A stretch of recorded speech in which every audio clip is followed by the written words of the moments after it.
indoda ebingafunwa ekhaya layo. Angazi noma uke wasiza yini ekhaya lakho. Bangabana ndaba nawe. Angazi ngikhuluma noba.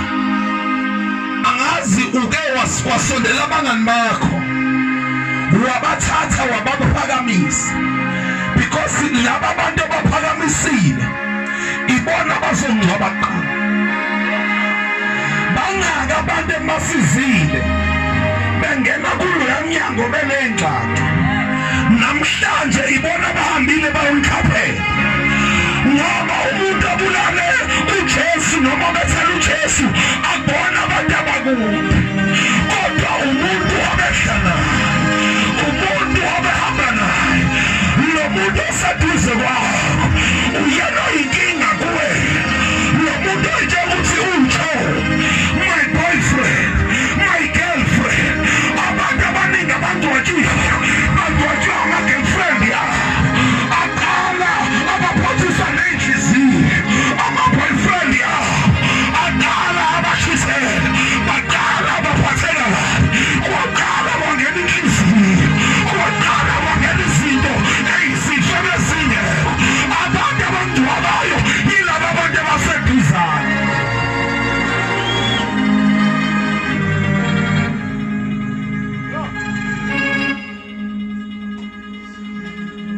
David, umuntu ebefuna ukubulala uDavid ubaba wakhe. I-rejection ya David ayiqalanga kuSaul esemzingeni, kodwa iqale ekhaya. Ithema iqale ekhaya.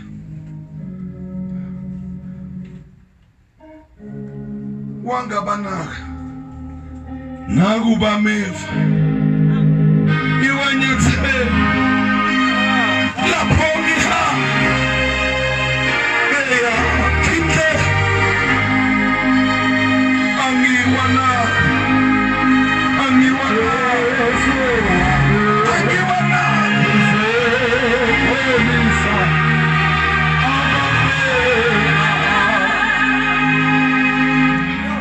wangabanaka wa understanding day hodwa yokuthi uma ushiwa abantu ndlovu uyedwa umuntu abamnikeza opportunity yokuba sondele kuwena, loyo nguThixo. Uma abantu bekhulume kabi ngawo, yena uvela akhulume kahle ngawo. Nginemicabango emihle ngawe, imicabango yami ngawe eyokuba uphumelele wena ngekho kule ndawo.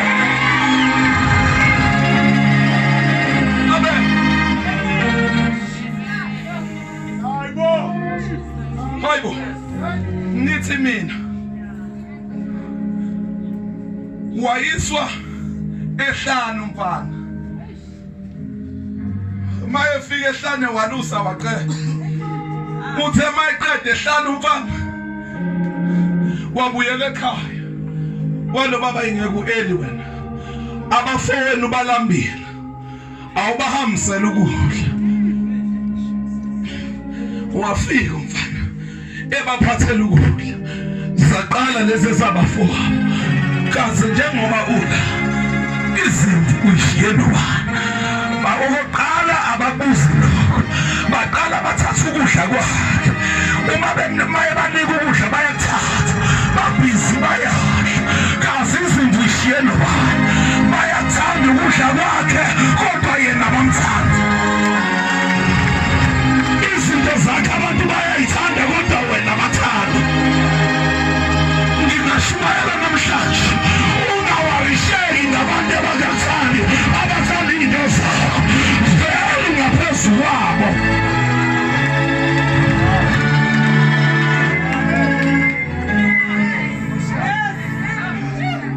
Lalela ngitshela, into engiyizondayo kwana ngiyozonda uze uyofa ile nto oyenzayo silima siphukuphuku siphaxe. Ubize u-upload ingxaki zakho ku Facebook. Uyi-uploadela abantu abangakufuni. Uyi-uploadela abantu abakuthakathayo abazojabula bethi nazo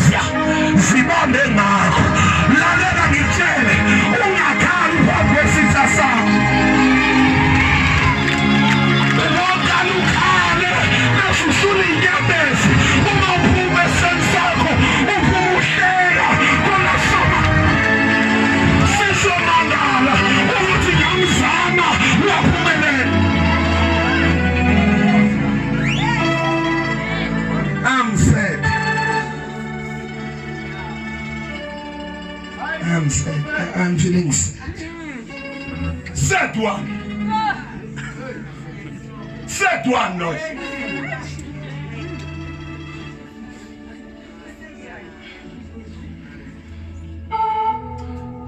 Yana ndoda yakhe yakushiya. Yakushisa le ngqondo yakho.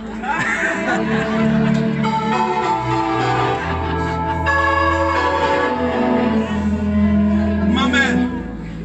Ungavumeli umuntu ohlukane naye kubona uyenye into. Amen. Ukhuluma nabantu namhlanje. Akabona ungene kwi-high. Akabona uswentile. Ngingashumayela namhlanje. Akabona uhamba uround isokhiye bemoto yakho. Akabona ukuthi uphumelele lo. Nizangishiya kodwa uphumelele.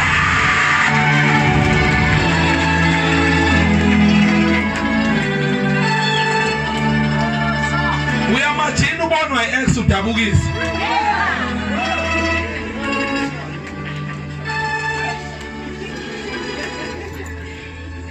Uthuka indoda yakho le yamanje.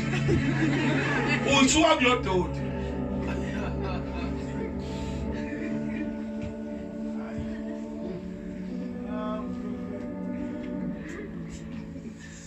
Bazalwana.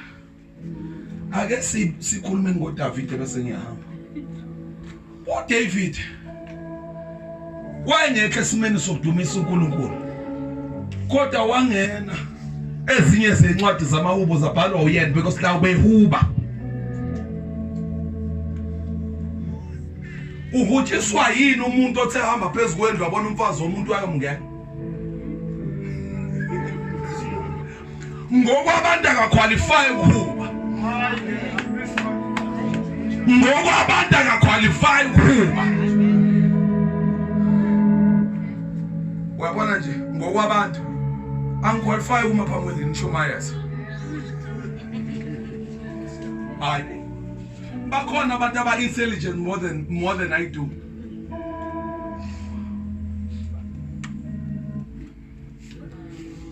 futhi wena qualify ukwenza lo msebenzi owenzayo because kunabantu abanama qualifications angaphezulu kwakho ikona kufana mafana esontweni uthi uma ungena unganikeli isoko esala ukwazi sempesheni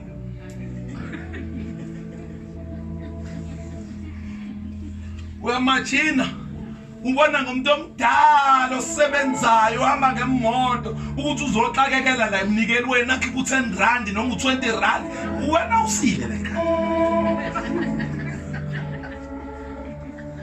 ngive ngibroke and umoya obroke uzokulandela ngempela uba yilento oyikhulumayo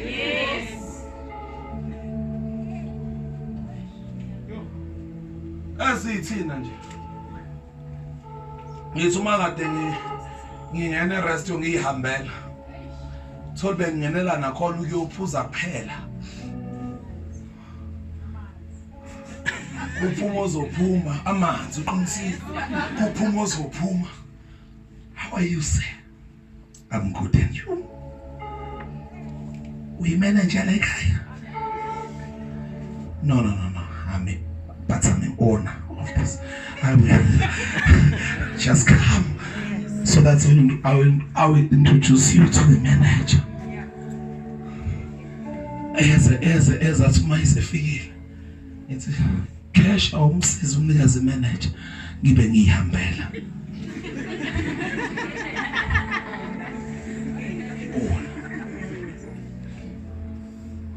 because phela ngithi le nto yangifundisa ngoba abaqali ukudidekela ngakumi ngoba ngihlezi ngicuphile khona waze washo hayi impilo ihambela kahle kodwa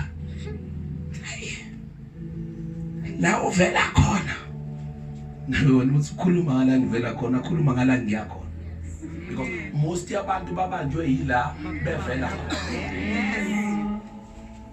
usathana kangakubambi ngokuthi uzalelwe ekhaya eliphansi yebo uzalelwe ekhaya eliphansi kodwa unamandla okushintsha ikhaya lakho futhi akekho ozodrive le moto ozoyidrive ekhaya lakho hayi ngikhuluma noba namhlanje akekho soba nanemali osoba nayo ekhaya lakho ngikhuluma nobani kanti akekho ozosonda ngalendlela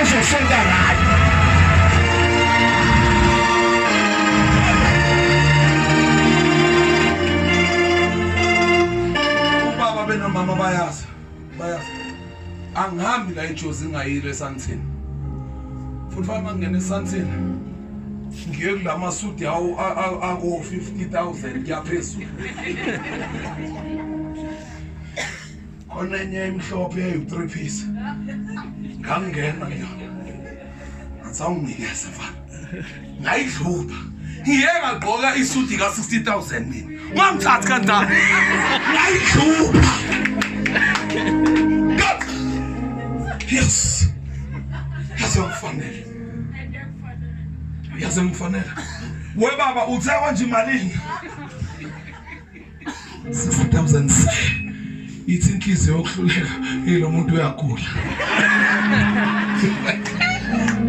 ithi lokunqoba no ngiyaya kuyona nalalela ngoba namhlanje avaliwe amabhenki nokuthi sengiswaphe kakhulu ngiyabuya njengoba ngikhuluma ngithi ngiyabuya futhi mhlaza benguyile nokuqala ngibe ngimthakela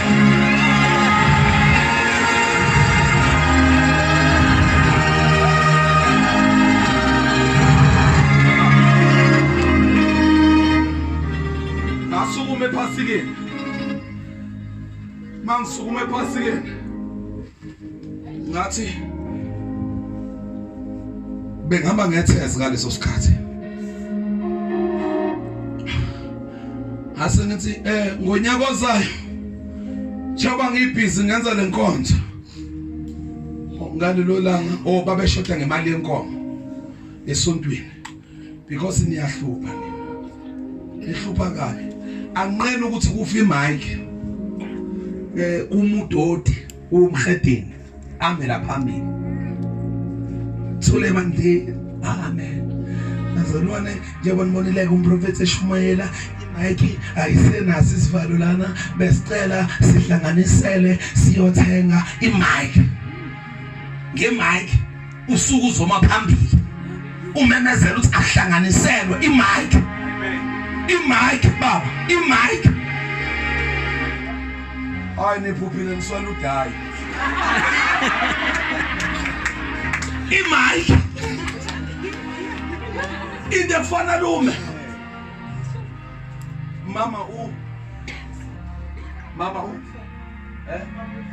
mama ulfele siyacela next week uhambe usilandela imic asinayo imic phela uzohamba uyolanda imic abuya nayo hayi lento lenokuma la asihlanganisele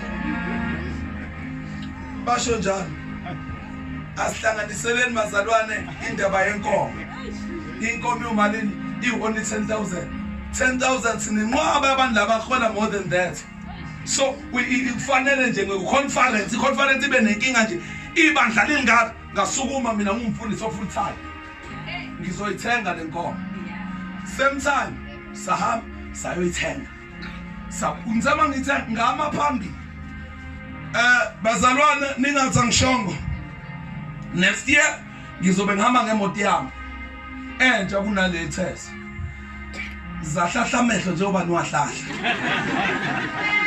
uyazazi ihlahla amehlo awuzazi you know this